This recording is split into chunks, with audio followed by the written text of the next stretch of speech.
Olivier Brasseur-Legris, DG de l'association des Francas du Doubs.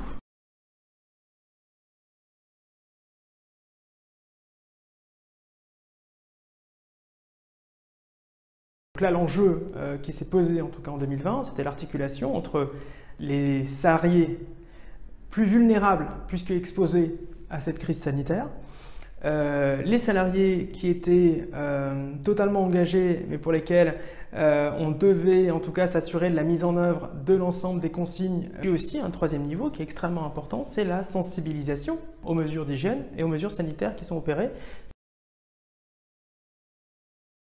Bonjour, Valérie Ducret, je suis médecin du travail au sein d'AST25 et j'accompagne l'association des Francas depuis de nombreuses années et tout particulièrement cette dernière année. Cette période de crise sanitaire, je la diviserai en 3 phases. La première période avec la période de confinement, du premier confinement, la sortie du confinement, la préparation de la reprise et la troisième phase où on est dans une phase dans laquelle on est toujours de contact tracing, etc. Donc la première phase, premier confinement, le premier confinement, il a été marqué par une évolution importante et quasi quotidienne des préconisations, de la réglementation aussi. Donc nous avons eu sur cette période de nombreux échanges avec Madame Boyot, la responsable des ressources humaines, pour essayer de s'y retrouver et de faire le point sur cette évolution et de rester toujours bien informée. Elle a pu aussi s'inquiéter du sort de plusieurs des salariés qu'elle savait fragiles. Nous avions au sein d'AST25 gardé un système de téléconsultation et du coup les salariés qui étaient inquiets ou les salariés qui étaient fragiles, qui souffraient de différentes pathologies, avaient la possibilité d'être reçus en téléconsultation, d'une part pour être rassurés, pour avoir quelques informations, et nous étions aussi amenés à rédiger les certificats d'isolement pour les salariés les plus fragiles. En fin de confinement, on a commencé à parler de reprise et il s'est agi de préparer donc le plan de reprise d'activité par le biais de protocoles à mettre en place. C'était un peu complexe dans le cadre des Francas puisque les consignes émanant du ministère du Travail n'étaient pas tout à fait les mêmes que celles qui émanaient du ministère de l'Éducation nationale. Et notamment, il y avait une disparité au niveau du port des masques.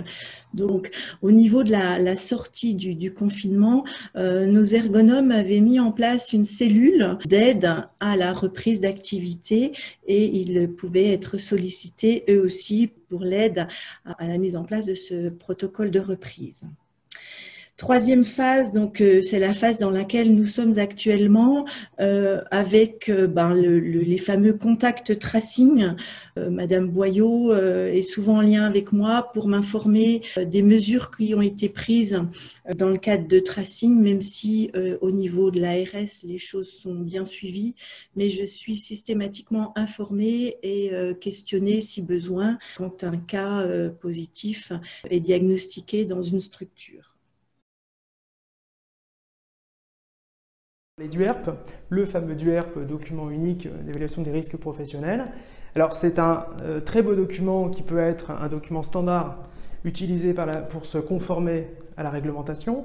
Ça peut être en même temps, et surtout, en tout cas, tel que nous on l'a imaginé, un document repère extrêmement vivant pour animer à la fois cette sensibilisation collective au travers des différents niveaux de responsabilité avec les instances représentatives du personnel.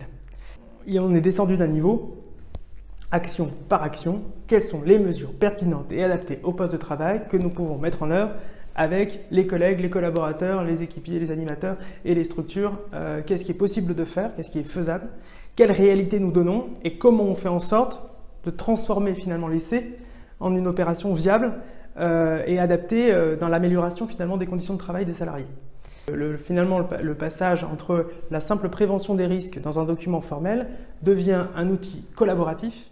On a une représentativité des métiers qui correspond à cette réalité de terrain.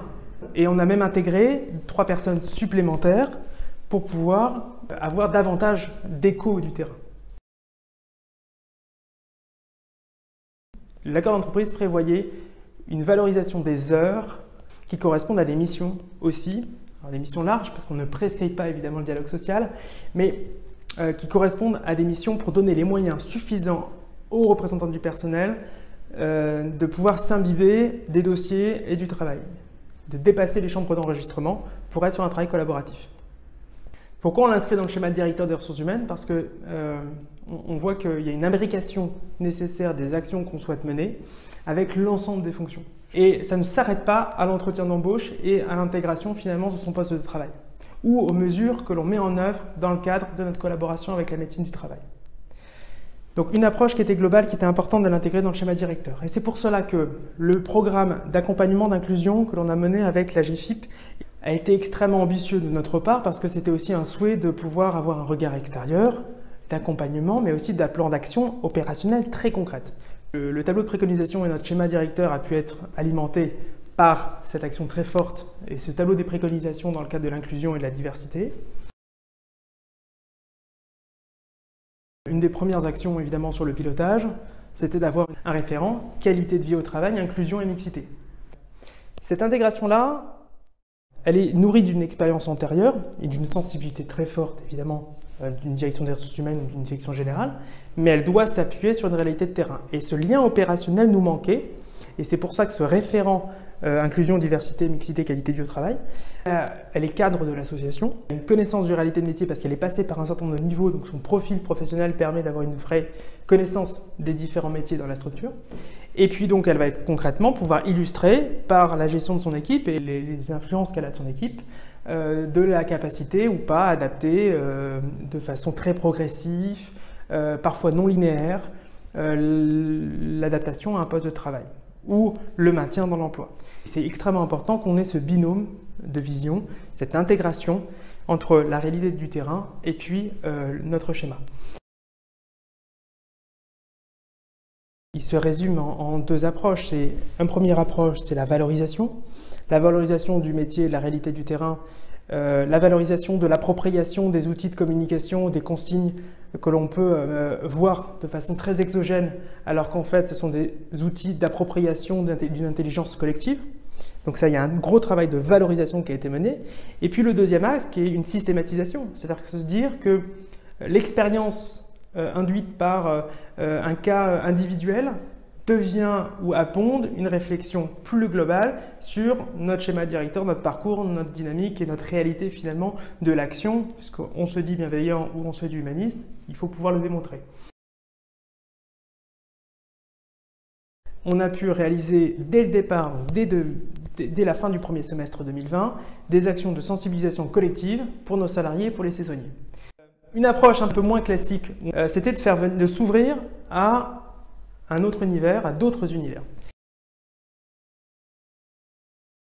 Bonjour, donc Nathalie Grosjean, je suis formatrice mindfulness de pleine conscience. Donc je suis intervenue plus spécifiquement dans le cadre de formation, de réduction du stress. Donc peut-être parler un tout petit peu de la pleine conscience, dire qu'est-ce que c'est que la pleine conscience? C'est un entraînement de l'esprit qui est basé sur l'attention. C'est-à-dire qu'on va utiliser l'attention pour entraîner l'esprit à être là, à être présent. Et ça va nous permettre de comprendre un peu mieux comment on fonctionne, de comprendre qui on est et de mieux comprendre les autres. En fait, pour moi, la pleine conscience, et notamment dans les organisations et auprès des salariés, peut vraiment venir soutenir la prévention des risques psychosociaux.